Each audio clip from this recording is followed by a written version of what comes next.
بسم اللہ الرحمن الرحیم۔ السلام علیکم جی، میں اس وقت بنت فاطمہ اسلام آباد میں موجود ہوں اور آج ہمارے گھر میں ہماری ماؤں کے لیے دوپہر کی کھانے کی دعوت دی گئی ہے اور یہ دعوت سرفراز بھائی ہیں جنہوں نے ہماری ان ماؤں کو دی ہے اور آج ہم نے ان کے لیے جو ہے باہر سے چکن وائٹ کڑھائی ساتھ میں کھیر ہے اور کولڈ ڈرنک ہے ان کا انتظام کروایا۔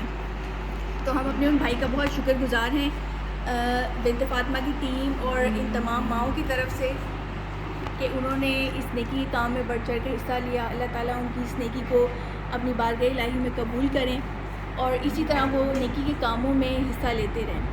ان کے لیے بہت ساری دعائیں، اللہ تعالیٰ ان کی روزی میں بھی برکت ڈالے۔ ہم اپنی ان بہن سے بھی پوچھتے ہیں کہ ان کو آج کا کھانا کیسا لگا۔ السلام علیکم امرین، آپ کھانا کھا رہے ہو، آپ کو کیسا لگا؟ اچھا لگا ہے؟ چل، بہت بہت شکریہ اس بھائی کا۔ پھر دوبارہ ہم کو دعاؤں میں یاد رکھیں گے ہم، اور ڈھیر ساری دعائیں ہیں ان کے لیے کہ اللہ تعالیٰ ان کے لیے ہر کام میں آسانی کرے اور ان کے رزق میں اضافہ فرمائے۔ بہت ساری دعائیں۔